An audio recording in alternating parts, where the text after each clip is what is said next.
if you've seen my schedule for the rest of the day, it's in 15-minute increments because we have everybody here. We finally know exactly who is going to TurnFest, so now we can assign places, and the invisible people will be the people who are from other teams. So there's some developments I need to tell you about. So there's a lot of things that I think everybody needs to know and be aware of other than just the choreography. Because the TurnFest, what we're doing there is bigger than just going and doing a performance. It's a lot bigger than that.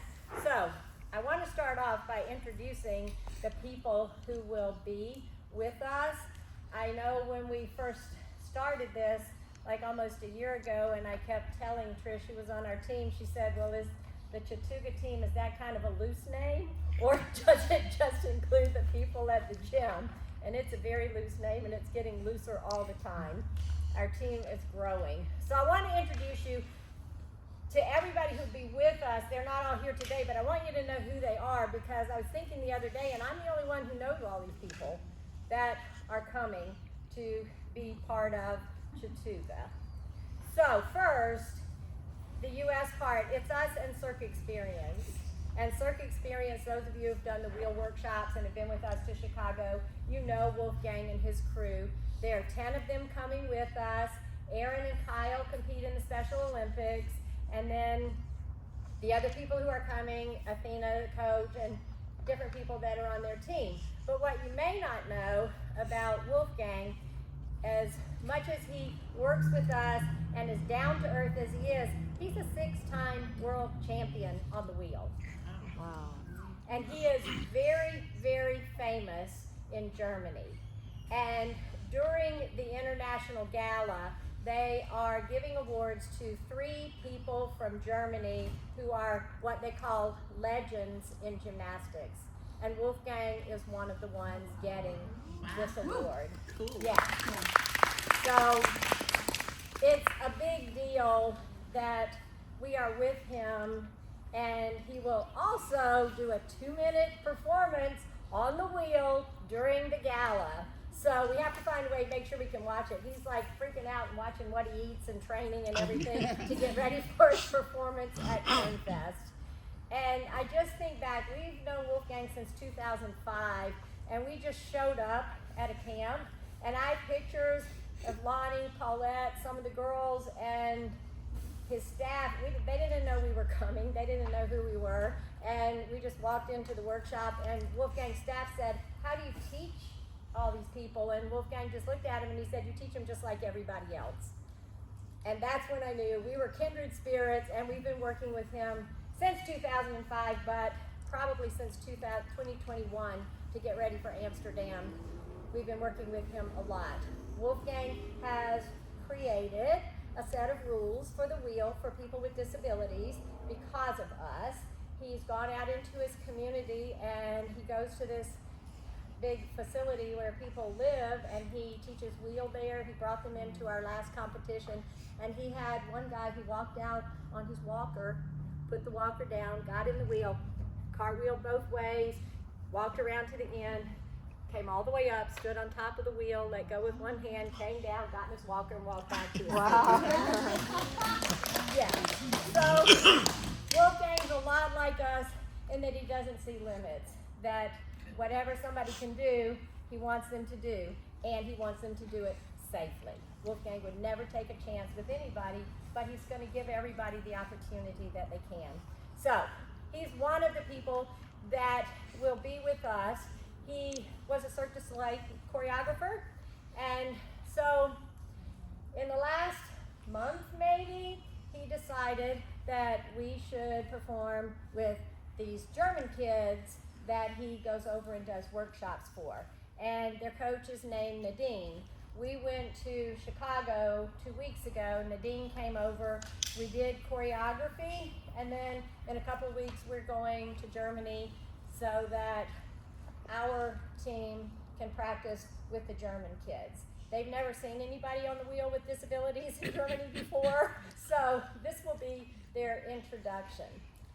So in light of that, our routine is a little bit changed for We Are One. What we've done is at the beginning, we added the first verse and a chorus, and it's going to be so cool. There were either 5 or 7 wheels on the floor and on the sides, and all of you will be around the edges. And then we made a transition in the music, and I think we kind of timed this out last time we were here, how long it took everybody to get to their places. So the wheels will kind of make gates. You're not going to go through the wheels because that would never work. But everybody will come onto the floor, the wheels will stay on the sides and continue the performance while we do the We Are One that we are practicing now. So our routine grew from like 3.5 minutes to 5 minutes and 11 seconds. So that is one person who will be with us. You all know Paula, right? All right. Paula will be with us. I've known her since she was a teenager competing with me. And Paula's the one who came up with the idea many years ago that we should go to the Gymnastrata. Paula was the one who came up with the idea of Festival Rhythmic, which has morphed into Rhythmic Excel that we've been doing like 25 or 30 years. Paula was the one that said you should do AGG, Aesthetic Group Gymnastics. So we did and competed in the World Championships in 2008 with Team Old, and Melissa and Jane and Rosie and Jessie, who lives in France now, were on Team Old. They're all joining us with their kids, and they placed in the top half in the World Championships, and considering we were the only U.S. team that has ever competed in the World Championships, there may be more now, but at that point, that even did AGG, that was like pretty good, that they placed that high. And then Paula was the one who had the idea for the Champions Project, which we did during the pandemic. Every Saturday, we had a Zoom class with about 100 Special Olympics coaches and athletes from 12 countries from all over the world.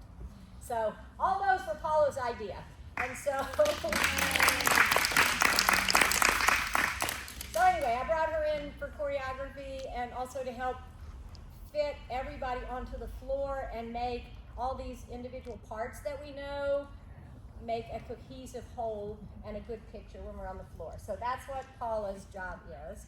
How many of you know Lori from USA Gymnastics? Yeah. Lori has traveled with us on every trip and done logistical stuff. Lori was just elected to the FIG, Federation of International Gymnastics, in the Gymnastics for All Committee. She's in Azerbaijan right now, and they are doing their colloquium, and the idea is on the social change and things that you can affect through sport.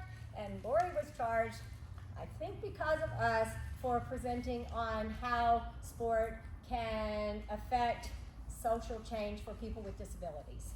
So that's what she's doing right now. Lori will be there to do logistics for us until Wednesday, and then she has to go to another event. So she's bringing Rosa, and if anybody was in Amsterdam and got the professional pictures from Amsterdam, Rosa will be there with us up until through Friday night. So she's going to help with logistics and her family and take the professional pictures. Okay, Guillermo, who's been on the Santa Goodwill tour the last 2 years? Okay, we met Guillermo in Guatemala, and Guillermo pushed Faith all over Antigua on cobblestone streets in her wheelchair for the whole Santa Goodwill tour. And he's great, so he went to Costa Rica with us this year. He's going to Colombia with us next year. And when we found out Faith was going on this trip, Lucia said, we need Guillermo. So he is so excited to be coming with us. He will be like a tour guide to help us with a lot of logistics and everything. And because of us going to Guatemala on our Santa Goodwill tour, Guillermo is now working with the city of Antigua to make the city more accessible to tourists with disabilities and trying to promote programs for tourism for people with disabilities. So. Okay, Marcus. How many met Marcus when he was here? Marcus is from Germany. His daughter Annabelle has Down syndrome. She competes in the Special Olympics. Anna met him and Annabelle in Berlin at the World Games, because Anna did Annabelle's hair and makeup. I really connected with them when Lonnie and I went to Norway to the Invitational this year, and they hung out with us, and then they came to Italy and hung out with Pam and Anna and me and Paulette and Lonnie and Shannon and the whole group of us. And so we were talking, and his daughter Estelle has rheumatism, which has left her legally blind, and some of her joints don't completely straighten. And so he said, would Estelle qualify for para-gymnastics? And I said, yes, she would, if for no other reason than the vision. And just for your information, para-gymnastics, which is Paralympic gymnastics, was approved by the FIG in the fall. And so hopefully, not in LA, but in Australia, we will have gymnastics in the Paralympic Games. This is a huge deal. Wow. So, anyway, Marcus came and spent a week with us and competed at Annabelle and Estelle competed in Pause for a Cause. Annabelle competed in the Special Olympics, and Estelle competed the first para-gymnastics competition in the United States. Estelle was in it, and a little girl from Sandy Springs who has a hook to hold on to the bars and a stump when she does her other events. And then we had our friend Ansel, who came up from Florida, who has blades instead of legs. So that was the first para-gymnastics competition. So anyway, Marcus went home and said, we need this in Germany, what they had. He walked into the gym and he looked on a Tuesday and he said, there are more Special Olympics gymnasts in this gym right now than there are in the whole of Germany. So he's been on a mission since he got home. He has been invaluable to us. He's the one who found the restaurant for us to have our party on Saturday night, which is going to be great. He is what we always do, lining up a senior home for us to go and do a demonstration on Tuesday and have a party at the senior home. He's also doing a lot to promote inclusion because he knows the people that are on the Turnfest committee and the people in Special Olympics. So he was amazed when he came here that they had professional coaches. Like Pam and I coached his girls at the competition, and he said in Germany it's not like that. It's all volunteers, it's not professional coaches. And so he went home and with new eyes, and he said they were thinking about starting a new club which would run more like we do. And so he asked me, if they started a new club in Germany, could they call it Chattooga? Oh, wow. Yeah. So that's, yeah. You all will love meeting Marcus. He, his wife, and he has Marielle, who's in high school. Then Annabelle, who is 14, Estelle's 11, and his son is 8. They are all part of our performance for the International Gala.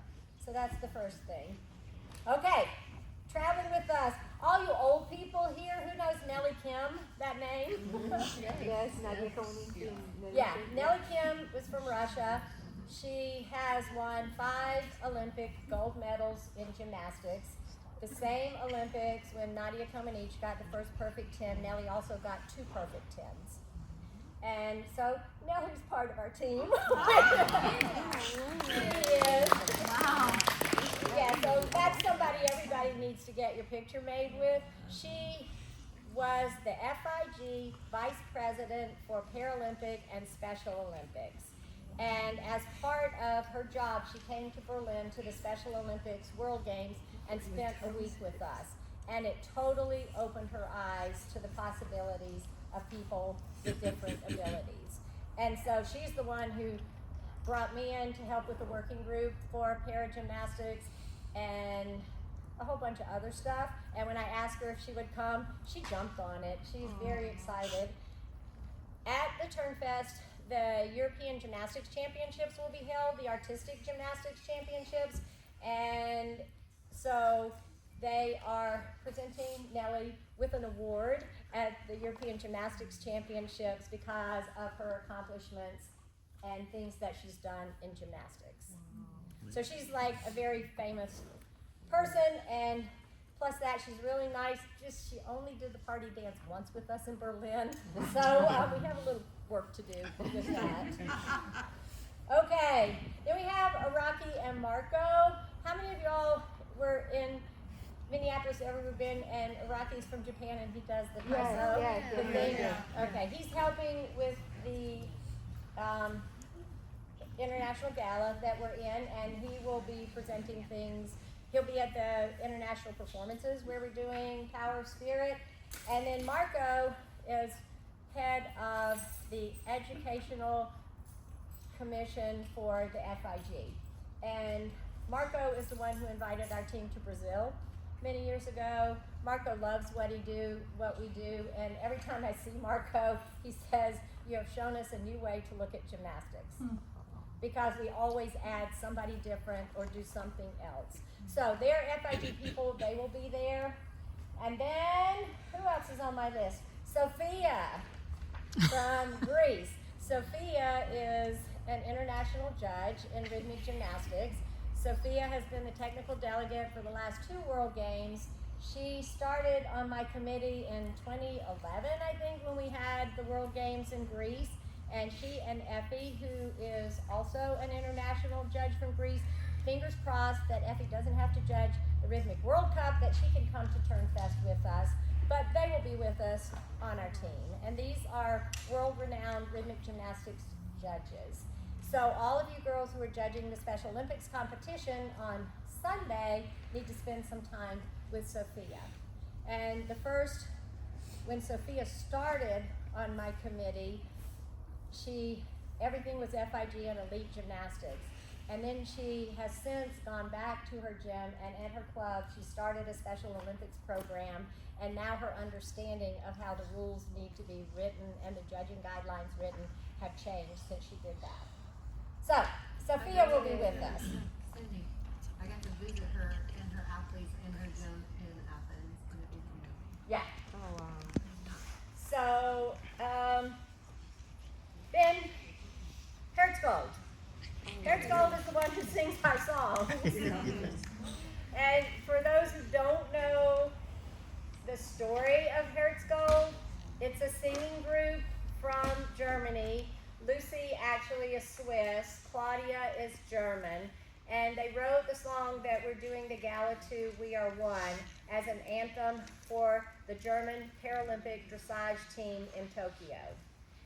I have a friend on the Canadian Paralympic dressage team who sent me the official video of We Are One, which is with horses. And so I listened to the song. I said, we have to do this song. The first time we used it was for the gym show at the 2022 USA Games in Orlando. And then when I was in charge of the gym show at the World Games in Berlin in 2023, and so I said, Hertzgold's German, we're going to be in Germany, we should ask them to sing. So I found their information on Facebook, and I sent them a message, and within 24 hours they answered, yes, we would love to come and sing. So they packed up and came. Pam found these 2 ladies wandering around the parking lot in sequin jackets. The officials wouldn't let them in. Yeah. I said, they're with me. They can come in. So she brought them in.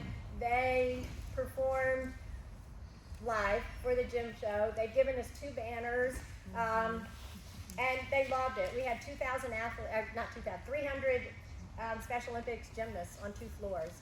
And they sang, and everybody did the sign language, and they were so moved by the whole thing. They asked if they could come to Amsterdam for the Gymnastrada and perform with us. And so Lucy met us in Amsterdam, did 1 performance in Amsterdam with us. Then everybody went home, and they kept messaging me, we have a surprise for you, we have a surprise for you. Well, they sent the surprise. It was the song Power of Spirit that was written for us and about us and inspired by us, which is what we will be performing. And then right before we went to Minneapolis, they sent the remix, which is a faster version that we use for local exhibitions. And so we thought, why not invite them to come and sing for us in Minneapolis? So Lucy came from Germany and spent a week with us in Minneapolis and sang live for all of our performances.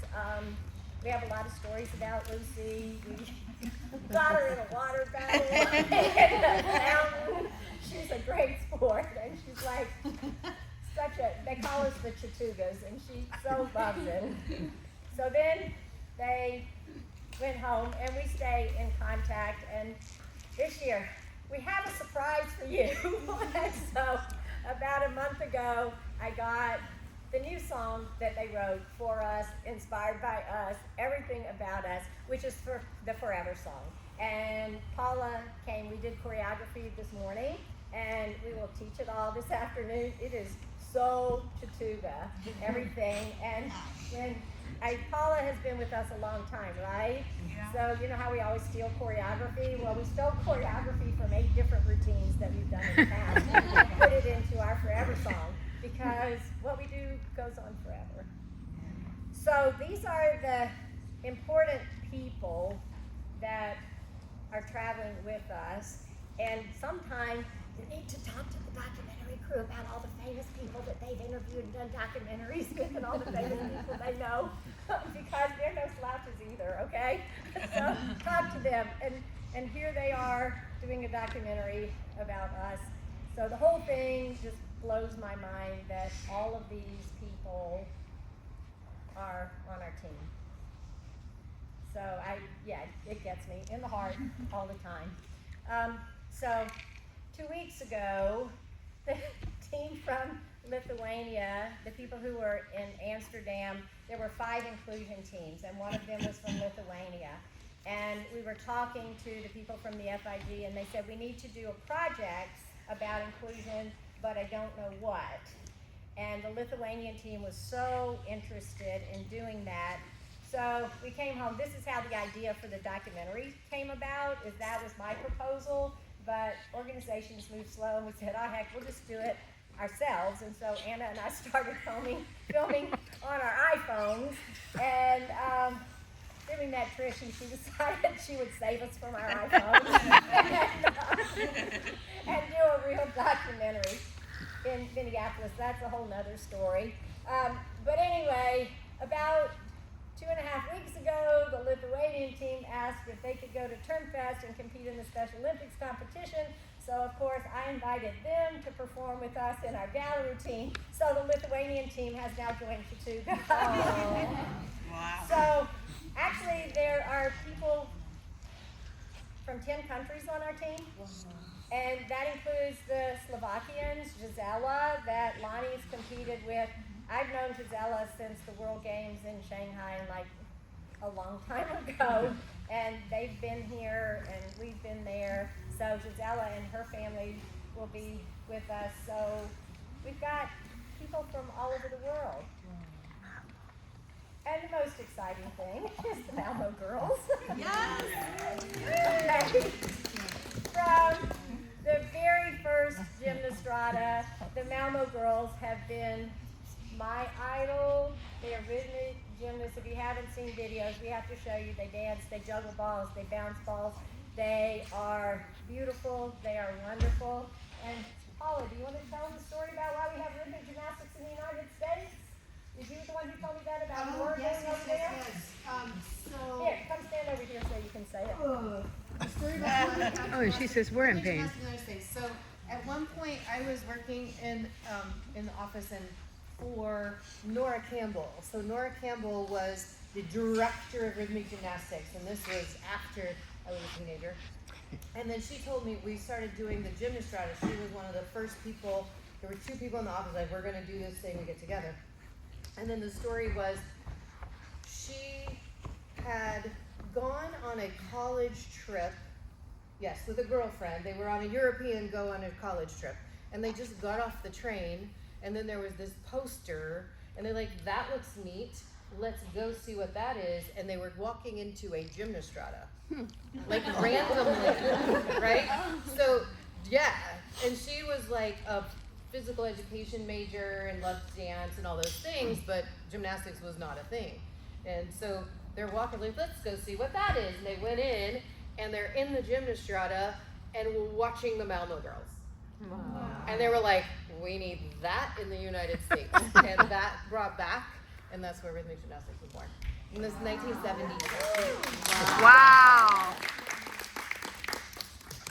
So the Malmo girls we have idolized I particularly, and a couple of gymnastradas ago, we were in the FIG gala with them. So that's when we really got to know them.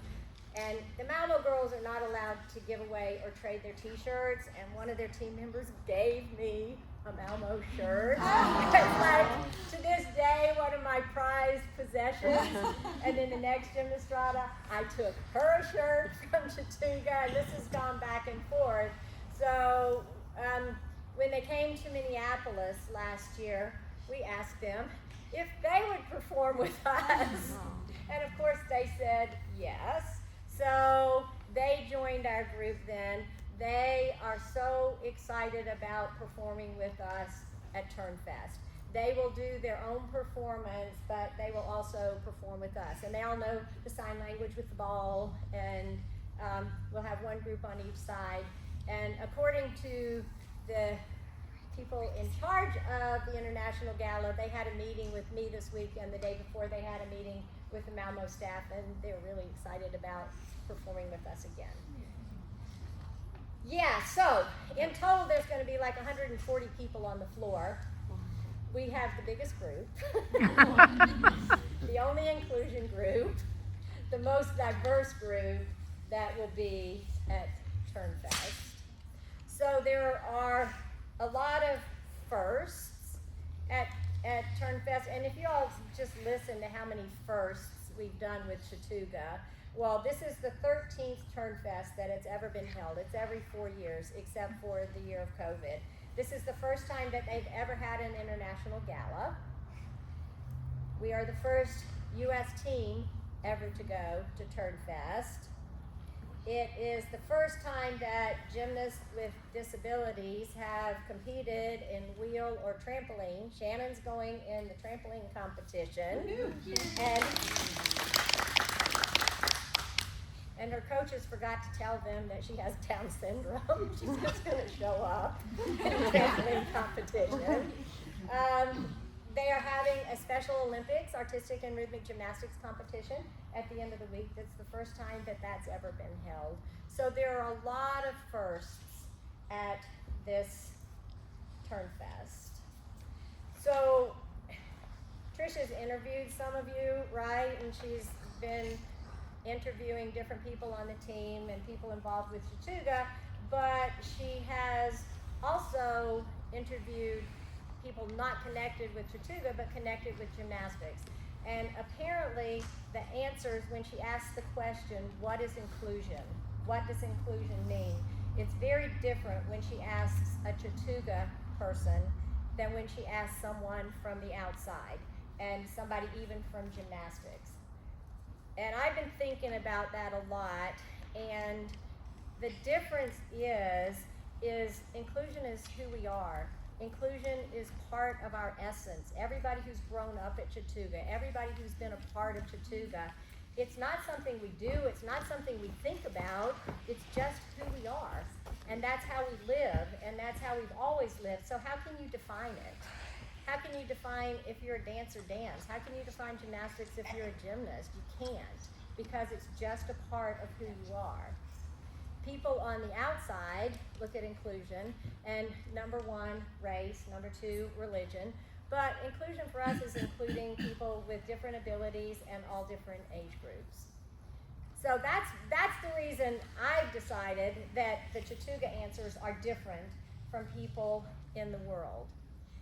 If she goes and interviews people in Germany, they will have no idea what inclusion is. And I know this from Marcus, and I know this from all the people that I've worked with there. When I asked them a year and a half ago, when we started planning for all of this, and I was pushing some inclusive things, they said, this has never before been done in Germany. And my answer was, well, it needs to be done in Germany. So over there, they don't have gyms like us. They don't have performances like us. They don't intermingle. They have different schools. They have different activities. They don't know inclusion. And we've gotten pushback from the National Federation about inclusion.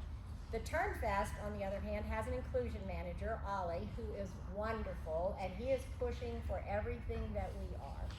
So it's different in other parts of the world, and maybe we don't know this. Like when we went to Estonia and the coach said, I'm glad you brought your team here because in our country we keep these children hidden away. And the Russian coach who came up and just in tears the last 2 years at Pause for a Cause, walking around, she said, I see in this gym there are hundreds of gymnasts and the people with disabilities are out there on the floor with everybody else. This is normal to us.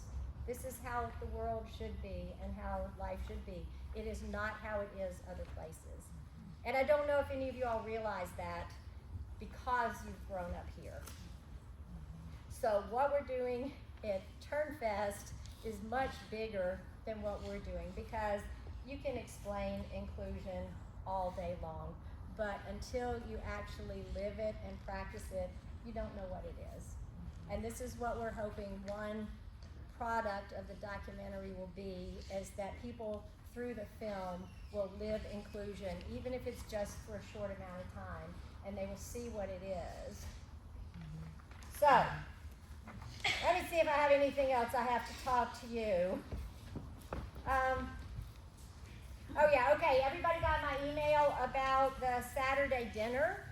That's gonna be so fun, and okay, and I told you about the senior home. We're working on that, as many who can do it as they can. I told you about the people from Slovakia. Well, Maria is engaged to Dushka, who is wonderful, but they haven't had time to get married, so we're going to have a wedding. I'm going to be the preacher, and all the girls are going to be bridesmaids, and the boys can be ring bearers or whatever. So I'm trying to find the time to have their wedding. So it doesn't matter if you know them or not. Okay, we want everybody to be in the wedding. And we've got purple tie-dyed shirts that will say bride and groom on the back. And purple tie-dyed shirts for all the bridesmaids. We've got this whole thing planned. And the rings are the hoops. I don't know if you've ever been to one of my weddings before. But yeah, we've done this before. And the other thing is, I'm like 99% sure that we're getting proclamations from the Cobb County Commissioners. And actually, I may apply for one from the governor too, but yeah, Marcus is trying to arrange a meeting with us with the mayor of Leipzig, so I'm posted on that. So, anyway, those are the things that I had to tell you. Any questions? That's a lot, yeah. There's so many people. Can we have like name tags? So it's Tomorrow. not. We'll have name tags. Yeah. Yeah, because, okay, looking around here, there are 4 families with 4 generations, mine included this year because and yeah, Rosie's family, and Jane's family, and who's the other one? Lynn's family, and Paula and Debbie. 4 families with 4 generations, and so there's a lot of generations of Chattooga who have come here and come back again, and they keep coming back. So yeah, I'll get name tags for tomorrow. Not a problem. Okay, so we have a boatload of stuff to do. This afternoon, what we're going to do is we are one, and